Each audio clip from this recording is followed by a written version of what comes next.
Welcome to Prachi academy YouTube channel. आशा करते हैं आप लोगों की पढ़ाई लिखाई अच्छी चल रही है, साथ ही साथ आप 10th के बोर्ड एग्जाम की भी तैयारी जोर शोर से कर रहे होंगे। पिछले क्लास में हम लोगों ने वर्क डन का ब्रीफ हिस्ट्री देखे थे, उसमें से आप सभी स्टूडेंट्स का बहुत सारा प्यार मिला, उसके लिए सभी स्टूडेंट को थैंक्स। और जो स्टूडेंट इस चैनल में नए हैं, चैनल को सपोर्ट करने के लिए चैनल को सब्सक्राइब और वीडियो को लाइक कर दीजिए। चलिए टॉपिक को हम लोग कंटिन्यू करते हैं। तो वर्क डन जो हम लोग पढ़े थे, तो उसमें वर्क डन में कुछ स्पेशल केस भी होता है, जिसका हम लोग लास्ट में डिस्कस भी किए थे। तो चलिए सब स्पेशल केस को देखते हैं थोड़ा सा, ठीक है। तो सबसे पहले मान लेते हैं एक फिगर बनाते हैं, उसके बाद स्पेशल केस को देखेंगे। ध्यान दीजिए कि मान लेते हैं कि ये हमारा एक्स वाई एक्सिस है, ठीक है। इस एक्सिस पे आपका डिस्प्लेसमेंट है और इस एक्सिस पे आपका फोर्स है। क्लियर है यहाँ पे। अब यहाँ पे ये आपका डिस्प्लेसमेंट जा रहा है ऐसे करके, तो ये आपका एरिया है, ये आपका वर्क डन एरिया है, ये वर्क डन एरिया है।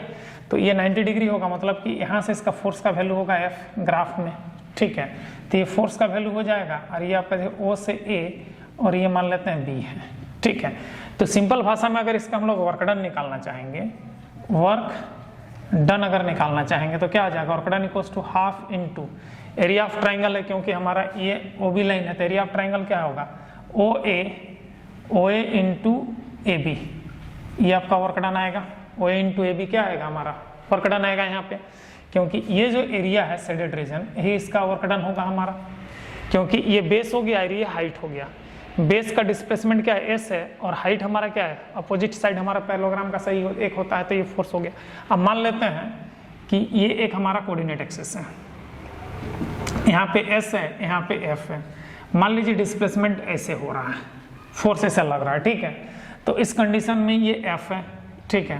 तो इसको आप मिला दीजिए, तो ये जो शेडेड रीजन है, ये इसका पूरा वर्क डन होगा, ये वर्क डन होगा हमारा। तो ये O है, ये A है, इसको B मान लेते हैं, C मान लेते हैं।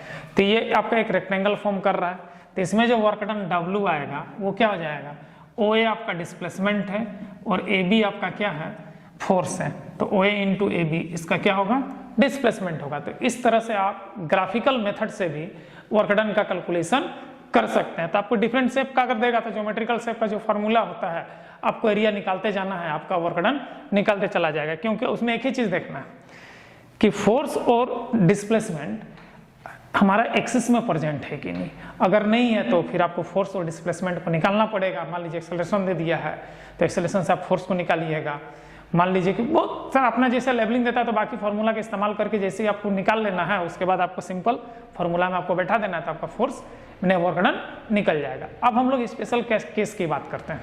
तो सबसे पहला चीज हम लोग जान रहे हैं, पिछले क्लास में देखे भी हैं कि W work done equals to W equals to F dot S cos theta होता है। इसके बारे में तो आप वेल नोन है, इसके बारे में पिछले क्लास में भी देख चुके हैं। अब केस 1 की बात करते हैं कि थीटा इक्वल्स टू 0 डिग्री। अगर हमारा थीटा इक्वल्स टू 0 डिग्री होता है, ये थीटा हमारा अगर 0 डिग्री है, तो इस कंडीशन में जो होता है फोर्स और डिस्प्लेसमेंट का जो वेक्टर होगा वो क्या होगा, पैरेलल होगा। हमने फोर्स और डिस्प्लेसमेंट एक दूसरे का ऐसे पैरेलल होगा। देखिए दोनों का हेड एक तरफ है, तो दोनों हमारा क्या हो गया, पैरेलल हो गया। देखिए इसका ये हेड है, इसका हेड, दोनों एक दूसरे का पैरेलल है, तो दोनों के बीच का एंगल क्या होगा मेरे भाई, 0 डिग्री होगा। 0 डिग्री होगा ना, तो पैरेलल है मतलब क्या है, दोनों के दोनों हमारा सेम डायरेक्शन में है। जब तक F parallel to S and same direction, तो उस कंडीशन में W equals to F into S cos 0 degree होगा। cos 0 डिग्री हो गया, तो cos 0 का वैल्यू क्या होता है, 1 होता है। तो W equals to F into S into 1, तो W बराबर F इंटू S, ये आपका मैक्सिमम वर्क डन निकल गया। क्या निकल गया आपका, ये मैक्सिमम वर्क डन निकल गया। यही आपका सबसे ज्यादा वर्क डन होगा। और इस वर्क डन को, जो मैक्सिमम वर्क डन होता है, इसी को हम लोग क्या कहते हैं, पॉजिटिव वर्क डन के नाम से जानते हैं। अब सवाल उठता है कि theta equals to 90 degree. Theta equals to 90 degree मतलब ध्यान दीजिएगा, ये इसका हेड है, ये इसका हेड है। यहाँ पे देखिए 90 डिग्री का एंगल बन रहा है, 90 डिग्री का एंगल। तो 90 डिग्री का एंगल बन रहा है, तो कोसाइन 90 क्या होता है, 0 होता है। मतलब फोर्स और डिस्प्लेसमेंट एक दूसरे का परपेंडिकुलर होगा, मतलब फोर्स चाहे डिस्प्लेसमेंट एक दूसरे का नॉर्मल फॉर्म में होगा।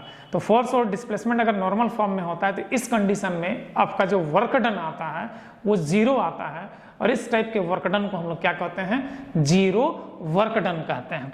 तो ध्यान दीजिएगा, if theta equals to 90 degree, मतलब force and displacement is perpendicular, मतलब क्या, फोर्स और displacement as cos 90 degree, cos 90 का 0 हो जाएगा, तो एफ इंटू एस इंटू 0, तो वर्क डन हमारा क्या होगा, W होगा।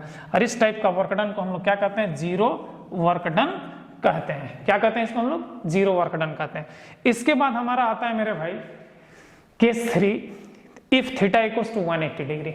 थीटा इक्वल्स टू 180 डिग्री कहने का मतलब है, यहाँ पे ध्यान दीजिएगा, ये कंडीशन को समझिए। देखिए है ना, हमारा ये इस दोनों का हेड था, तो ये 0 डिग्री हो गया था, ये दोनों का हेड को अपोजिट कर दीजिए, ऐसे कर दिए, तो यह क्या है, दोनों तो एक दूसरे का पैरेलल ही है, लेकिन क्या है, यहाँ पे एंगल कितना बन रहा है, 180 डिग्री का, मतलब दोनों जो होगा फोर्स और डिस्प्लेसमेंट पैरेलल ही होगा, लेकिन एक दूसरे का क्या होगा, अपोजिट डायरेक्शन में होगा, मतलब कोलिनियर है हमारा, ठीक है, मैंने कि अपोजिट है हमारा, ठीक है, तो 180 डिग्री हो गया।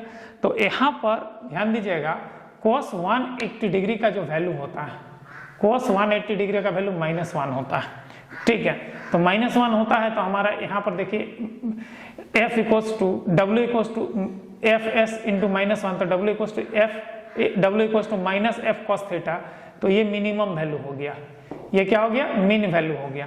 मतलब अगर इसका मैक्स वैल्यू देखा जाए तो मैक्स वैल्यू क्या होगा, positive F into S, mean value क्या होगा, -F इंटू एस, और 0 जो होता है मिड वैल्यू, वो 0 वर्क डन होता है। ये तो आपका मैक्सिमम और मिनिमम वैल्यू, वो 0 वर्क डन मिल गया। और ये जो वर्क डन आ रहा है 180 डिग्री में अपोजिट डायरेक्शन में, इस टाइप का वर्क डन को हम लोग क्या कहते हैं, नेगेटिव वर्क डन कहते हैं। इसके बाद आता है मेरे भाई condition for zero work done. तो जीरो वर्क डन कब होगा, ध्यान दीजिएगा यहाँ पे, तो जीरो वर्क डन होने के लिए ध्यान दीजिएगा, when a body revolve in a circular path, कोई भी ऑब्जेक्ट अगर सर्कुलर पाथ में घूम रहा होता है, the influence of A centripetal force, किसके कारण, सेंट्रीपिटल फोर्स के कारण, on completing 1 round the displacement become 0। तो कहने का मतलब ये है कि कोई भी ऑब्जेक्ट अगर सर्कुलर पाथ में घूम रहा आता है और उसमें सेंट्रीपिटल फोर्स अगर इन्फ्लुएंस कर रहा है, सेंट्रीपिटल फोर्स अगर वर्क कर रहा है और वो कंप्लीटली 1 राउंड घूम जाता है, तो उसका डिस्प्लेसमेंट क्या हो जाता है, 0 हो जाता है। और इस टाइम का जो वर्क डन होगा वो हमारा क्या होगा, 0 वर्क डन होगा। तो ये एक 0 वर्क डन का कंडीशन है। अब ध्यान दीजिएगा, when force applied on a body and displacement perpendicular to each other, मतलब कि फोर्स और वर्क डन अगर एक दूसरे का परपेंडिकुलर हो जाएगा, मतलब कि नॉर्मल फॉर्म हो जाएगा, किसमें हो जाएगा, नॉर्मल फॉर्म जिसको बोलते हैं, ठीक है, तो नॉर्मल फॉर्म हो जाएगा, तो उस कंडीशन में भी आपका वर्क डन क्या आएगा, 0 वर्क डन आएगा। और थर्ड केस है कि when there is a no displacement, अगर उसमें डिस्प्लेसमेंट ही नहीं रहेगा, मतलब एस का वैल्यू अगर 0 आ जाएगा, तो आपको तो बता ही चुके हैं एस का वैल्यू अगर 0 हो गया तो ये पूरा भाग वैल्यू को क्या कर देगा, 0 कर देगा। तो ये कंडीशन फॉर 0 वर्क डन का है।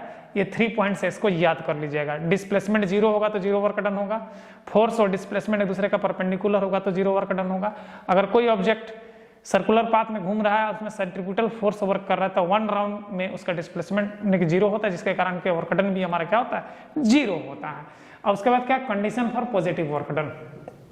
Condition for positive work done में क्या होता है कि कोई ऑब्जेक्ट अगर फ्री फॉल में है, जैसे कि ये ऑब्जेक्ट है, इसको छोड़ेंगे तो इसका ग्रेविटी टुवर्ड द अर्थ होगा, तो जी हमारा क्या होगा, पॉजिटिव डायरेक्शन में आएगा। और इसका जी पॉजिटिव अगर आता है तो उस कंडीशन में जो वर्क डन आएगा वो हमारा पॉजिटिव वर्क डन आएगा। ध्यान दीजिएगा, तो ध्यान दीजिएगा यहाँ पे, in a free fall of a body of mass m under gravity through a height h from a to b, a से b अगर जा रहा है तो टुवर्ड द अर्थ गिर रहा है हमारा, ठीक है, तो टुवर्ड द अर्थ अगर गिर रहा है तो उस कंडीशन में g का वैल्यू क्या हो गया, इस g का वैल्यू पॉजिटिव हो रहा है, g का वैल्यू पॉजिटिव हो रहा है और हाइट आपको h मिल रहा है। तो इस कंडीशन में आपका जो वर्क डन मिलेगा वो पॉजिटिव वर्क डन मिलेगा।